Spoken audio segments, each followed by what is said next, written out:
Salvia. Bong hit approximately a quarter gram. September 23, 2:30 a.m. I inhaled with one big drag, and what happened within seconds after this inhalation was a state of total separation from my normal self, frame of mind and concepts. A 7-minute total displacement in space and time.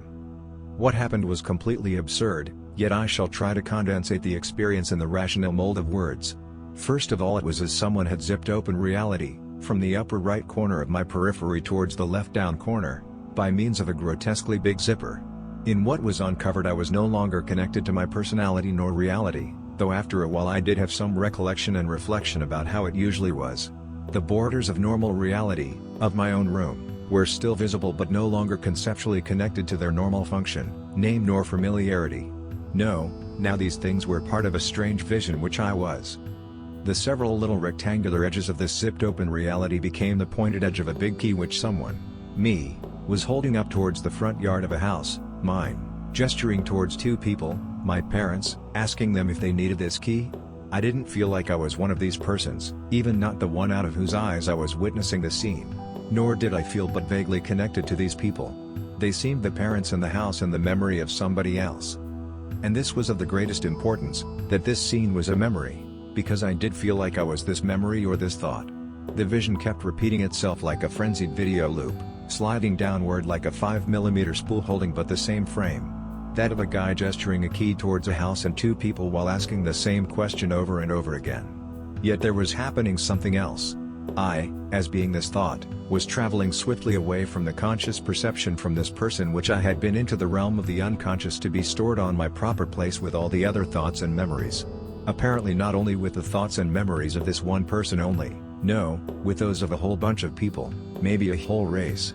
The immense vastness of the databank space through which I was sliding was dazzling, and though I don't remember seeing much, I did feel as though I were surrounded by innumerable other thought entities.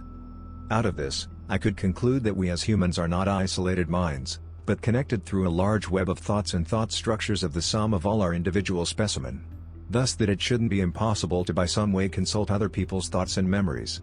Of course, the sanity of psychedelics is that I can always discard their insights as hallucinations without any real value or truth. But what's real anyway? By one way or another, after having spent an eternity of being a thought and knowing not much of being or even ever having been anything else, though there could have been a slight discomfort with this new state, things began coming back to me. Hadn't I been someone? Done something? Taken something?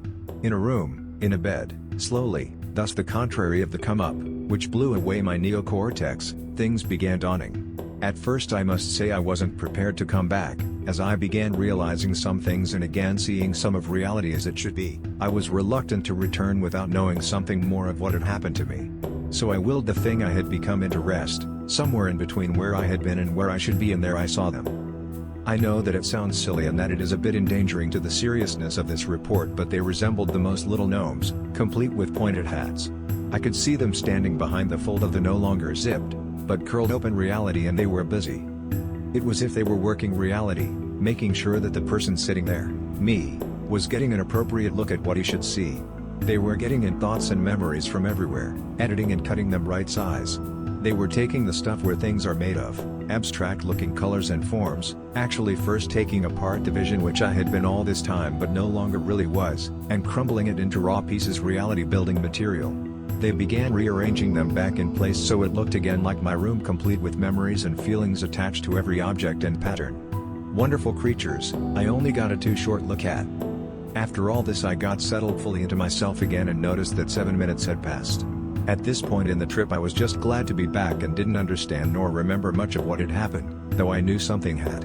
Rather like waking up out of a confusing and chaotic yet very intense dream. Immediately came the questions and I realized that I wasn't completely out. As there were mental answers being formulated to the questions, which were clearly not mine, nor was this one of the voices I normally associate with my thinking processes. If I wanted I could go again, told the voice, and even as I thought, yes, being a question as well as an answer, I was sucked back into it. This time it was more like falling backwards and my sight disappeared, like you would fall away backwards into your own head, seeing the two windows that are your eyes steadily growing smaller and finally disappearing into a vast blankness.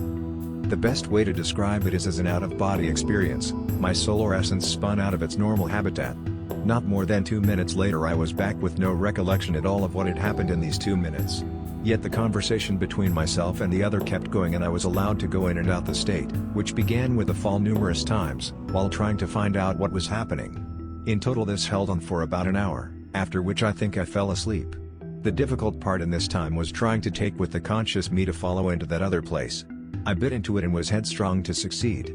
More and more I could experience some of the onset and the end of the transition but never got in fully.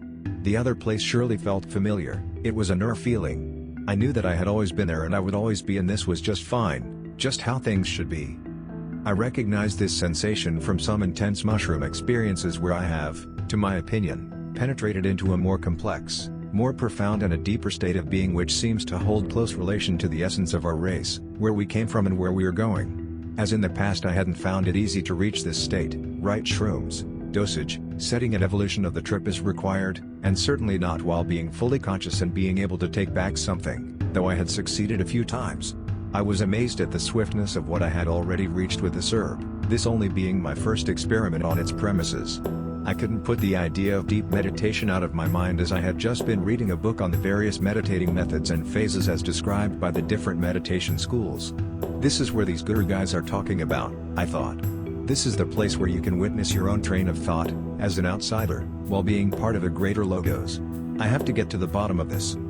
All this time a communication between myself and the other was going on, though I can't remember much of it. All I can really remember is that it was playing with me, though teasingly providing me with some answers. I was thinking I should remember this and take mental note to myself all the time. I do remember 3 clear statements it made and I'd like to put them here as an end note. There is someone/something behind. This was while on one of the first falling backwards in the second part of the trip, and I understood it as that there is always something watching over your shoulder, and something watching over its shoulder in its turn and so on, into infinity. And that one's mind could be, or is, all of these watchers. It's good you did this, Salvia, and you should do it again. Maybe genetically programmed into the plant by the smart shop people to increase their sales. Why always these questions? Just let yourself go.